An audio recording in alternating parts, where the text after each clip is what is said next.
Saya lagi di rumah nih guys. Jangan lupa like, comment, and subscribe. Nah bang, gue pernah denger lu pernah nemuin jenazah. Iya. Ketika lu apa sih namanya jadi relawan lah, Iya. gitu ya. Itu gimana bang? Kalau gue boleh tahu dengan pemirsa MR Muajadi, ceritanya itu gimana bang? Iya, itu jadi kejadiannya tahun 2015 kalau nggak salah ya. Kejadian tahun 2015 itu jadi karena waktu itu udah disuruh ya sama gue udah masuk ke tim SAR, terus gue di WhatsApp sama komandan gue, Sehu, dirimu bisa berangkat gak ke Sindoro? Oh ya waktu itu kejadian di Sindoro 2015 kalau nggak salah. Itu nama survivornya itu Ahmad Zainuri. Nanti coba aja lu apa namanya, lu searching di situ, coba Ahmad Zainuri. Nah itu udah 3 minggu dia hilang di situ ya kan, hilang di Sindoro. Dan terus gue di WhatsApp sama komandan gue, berangkat tuh kalau bisa. Ya udah akhirnya gue berangkat ya kan. Dan itu lu belum kerja atau? Gue waktu itu lagi bukan gak kerja, gue lagi jualan. Oh ya. Karena posisi gue jualan online, jadi kan gue free, bisa kemana aja deh, ya kan. Ya udah akhirnya gue berangkat gitu kan, bermodalkan dari kelas gitu. Ya udah gue bantu orang gitu, ya udah gue berangkat ke Sindoro. Di sana kumpul sama teman-teman gue juga, anak SAR juga di situ. Baru gue merencanain buat berangkat lewat jalur mana, karena sebelumnya selama 3 minggu itu udah pencarian tapi belum ketemu. Sama 3 minggu sama Pala, Bapak Gabungan, terus sama tim SAR Basarnas, itu mereka keliling-keliling di puncak, itu belum ketemu. Nah ya kan, ya akhirnya tim kita juga ngebantu juga dong, ya kan. Terus gue berangkat, kita rencanain kita lewat jalur mana, lewat sini belum kejamah gitu kan. Kita pemetaan dulu gitu lewat mana. Akhirnya tim kita dibagi 2. Tim pertama itu nyusurin goa yang ada di atas, karena ditakutkan survivor itu ada di goa gitu kan. Nah tim kedua ini tim gua di tim Trabas namanya. Jadi kalau yang tim satu itu namanya dia tim Tali Temali gitu. Jadi tim Tali Temali mereka buat turun di goa, buat bawa alat vertical rescue.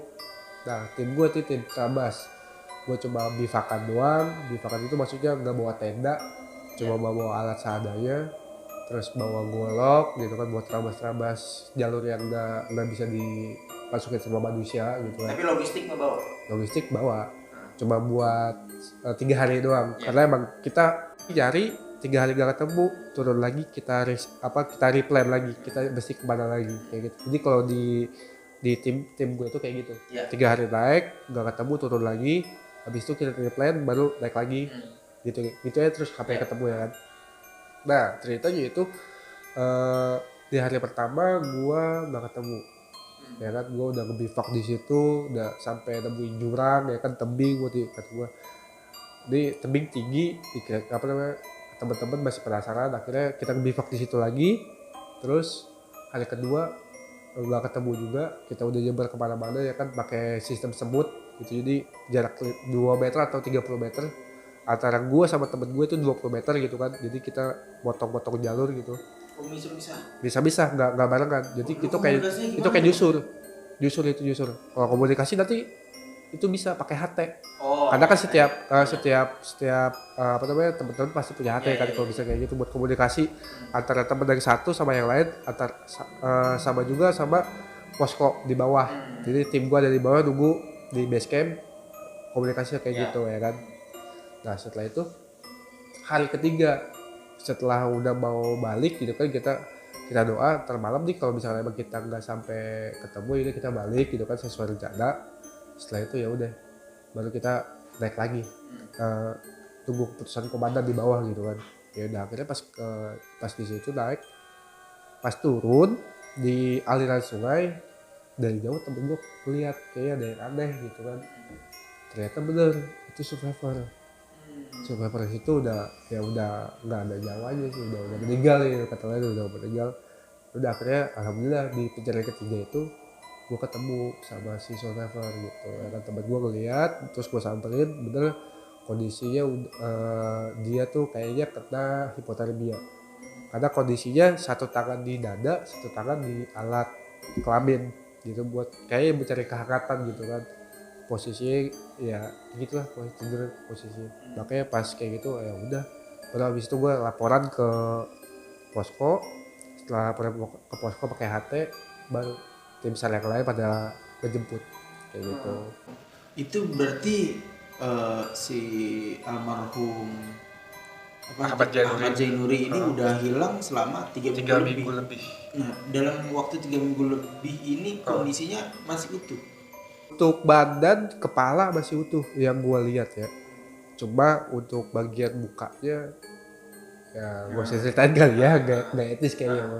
Pokoknya udah enggak itu. Beliau sih kayaknya sih nggak bukan diterkam sama itu, pokoknya kayak kalau kata gue itu hipotermia kayak gitu. Nah, gue masih heran nih bang, kalau ada pendaki-pendaki yang hilang kayak gitu, yang ada di logika gue nih kan ketika mendaki bareng-bareng nih bang, Ya. dia bisa hilang dan bisa mencari ini, itu kok bisa bang? Apakah memang murni kesalahan dia karena mungkin egois, atau dia gue pengen duluan atau apa? Atau ada tanda kutip hal-hal mistis yang terjadi di situ atau mungkin disesatin kah atau apa? Menurut lu itu gimana lo? Ini menurut gue sih bisa jadi dia karena egois ya. Dia egois bisa jadi karena atau ada hal lain gitu kan, sombong atau gimana. Tapi kebanyakan orang tuh kalau tersesat di gunung itu biasanya karena pengetahuan yang kurang. Gitu. Pengetahuan yang kurang. Jadi mereka nggak ngebaca situasi mereka tuh kayak gimana gitu kan. Itu tadi gue bilang di awal, lu tuh mesti tahu kondisi trek itu kayak gimana. Gitu. Jadi lu dari sini dari pos 1 ke pos 2 itu berapa jam gitu kan. Jadi lu tahu di abis ini lu jalur kemana. Jalur kemana kan banyak tuh. Karena kan di gunung itu gak cuma jalur pendaki doang Pak yang ada di gunung. Ya. Di gunung itu ada jalurnya petani, ya kan pemburu hewan gitu kan. Itu kan banyak tuh ya kan jalur kayak gitu. Nah itu apa namanya bisa jadi karena mereka tersesat di jalur itu. Ya.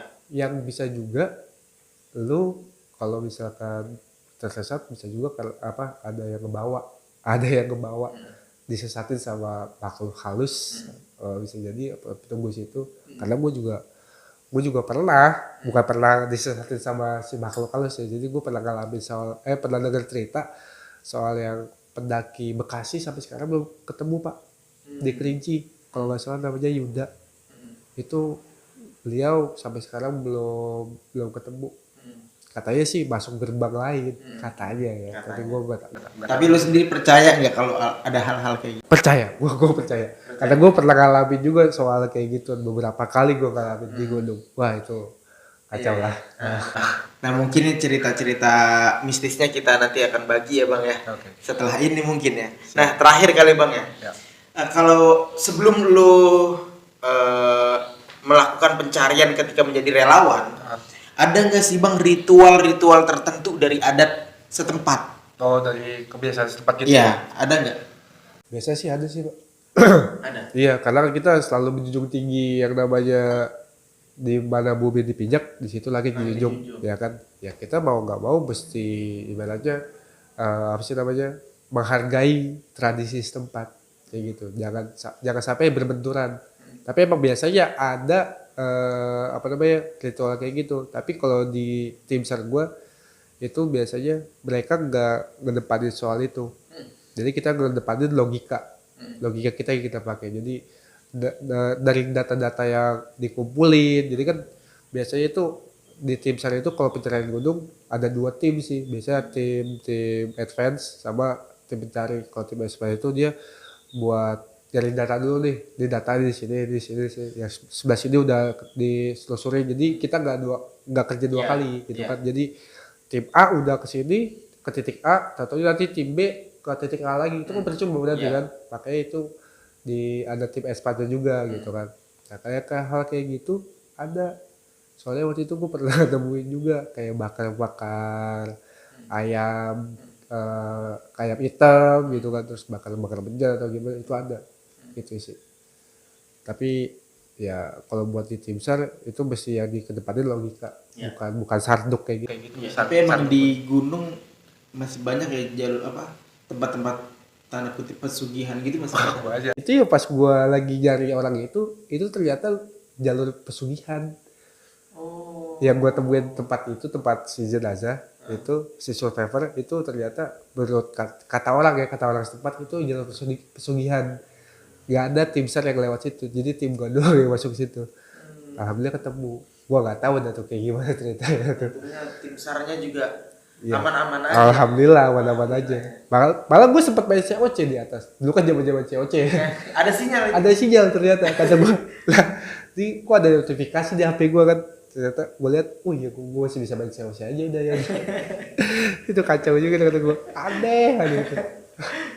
Oke teman-teman, mungkin itu ya bincang-bincang singkat gua udah berapa menit nih? Udah 40 menitan ya.